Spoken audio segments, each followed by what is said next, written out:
ಇದು tea coffee ಪ್ರಿಯರು ನೋಡ್ಲೇಬೇಕಾದಂತ story. ದಿನಕ್ಕೆ 5-6 ಬಾರಿ ಟೀ ಕಾಫಿ ಎಲ್ಲ ಕುಡಿಯೋರು ಬಹಳ ಎಚ್ಚರದಿಂದ ಇರಬೇಕು. ಕಾಫಿ ಟೀ ಇಲ್ಲ ಅಂತಂದ್ರೆ ಬೆಳಗಿನ ದಿನ ಬಹಳಷ್ಟು ಜನಕ್ಕೆ ಶುರು ಆಗಲ್ಲ. ಆದ್ರೆ ರಿಪೋರ್ಟ್ ಏನಿದೆ, ಒಂದು ಪರೀಕ್ಷೆ ನಡೆದಿದೆ, ಅದರಲ್ಲಿ ಆಘಾತಕಾರಿ ಮಾಹಿತಿ ಬಹಿರಂಗ ಆಗಿದೆ.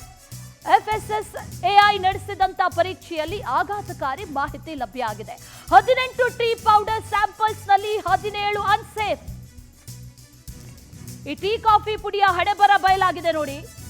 ಸುರಕ್ಷತೆ ಜೊತೆಗೆ ಗುಣಮಟ್ಟದ ಪ್ರಾಧಿಕಾರ ಇದು ಒಂದು ಸ್ಯಾಂಪಲ್ಸ್ ಟೆಸ್ಟ್ ನಡೆಸಿತ್ತು. ಅದರಲ್ಲಿ 17 ಟೀ ಪುಡಿ ಅನ್ಸೇಫ್. ಉತ್ತರ ಕರ್ನಾಟಕ ಭಾಗದ ಟೀ ಪುಡಿಗಳು ಸೇಫೇ ಅಲ್ಲ. 30ಕ್ಕೂ ಹೆಚ್ಚು ಕಾಫಿ ಪುಡಿಗಳಲ್ಲಿ 2 ಕಾಫಿ ಪುಡಿ ಅನ್ಸೇಫ್. ದಕ್ಷಿಣ ಭಾರತದಲ್ಲಿ ಕಲೆಕ್ಟ್ ಮಾಡಿದಂತ 30ಕ್ಕೂ ಹೆಚ್ಚು ಕಾಫಿ ಪುಡಿ ಸ್ಯಾಂಪಲ್ಸ್. ನೀವು ಕುಡಿಯುವಂತಹ ಕಾಫಿ ಟೀ ಇದೆಲ್ಲದರ ಬಗ್ಗೆ ಬಹಳ ಎಚ್ಚರಿಕೆಯಿಂದ ಇರಬೇಕು. ರೋಡ್ ಬದಿಯಲ್ಲಿ ಸಂತೆಗಳಲ್ಲೆಲ್ಲ ಕಾಫಿ ಟೀ ಕುಡಿಯೋರಾಗಿದ್ರೆ ಬಹಳ ಎಚ್ಚರವನ್ನ ವಹಿಸಬೇಕು. ಈಗ ಗುರುತಿಲ್ಲದೆ ಯಾರಾದರೂ ಈ ರೀತಿ ಮಾಡ್ತಾ ಇರೋರ ವಿರುದ್ಧ ಕ್ರಮವನ್ನ ಕೈಗೊಳ್ಳೋದಕ್ಕೆ ಸಜ್ಜಾಗಿದೆ. ಸ್ಟ್ಯಾಂಡರ್ಡ್ ಡಿಪಾರ್ಟ್ಮೆಂಟ್ ಅಲ್ಲಿ ಈಗ ಬಹಳ ಫುಡ್ ಸ್ಯಾಂಪಲ್ಸ್ನ ನಾವು ಚೆಕ್ ಮಾಡ್ತಾ ಇದ್ದೀವಿ. ಇದರಲ್ಲಿ ಒಂದು ಕಾಫಿ ಮತ್ತು ಟೀ 2 ಪದಾರ್ಥಗಳನ್ನ ತಗೊಂಡಾಗ ಕಾಫಿಯಲ್ಲಿ ಸುಮಾರು ಒಂದು 25 ಸ್ಯಾಂಪಲ್ಗೆ 2 ಸ್ಯಾಂಪಲ್ ಅನ್ಸೇಫ್ ಅಂತ ಬಂದಿದೆ. ಮತ್ತು ಟೀ ಪುಡಿ ನಮಗೆ 17ರಲ್ಲಿ 16 ಸ್ಯಾಂಪಲ್ ಅನ್ಸೇಫ್ ಅಂತ ಬಂದಿದೆ ಒಂದು ಲ್ಯಾಬಲ್ಲಿ. ಸೊ ಅದಿನ್ನ ಟೆಸ್ಟ್ ಪ್ರೊಸೀಜರ್ಗಳು ನಡೀತಾ ಇದೆ. ಈಗ ಎಲ್ಲಿ ಅನ್ಸೇಫ್ ಬಂದಿದೆ ನಾವು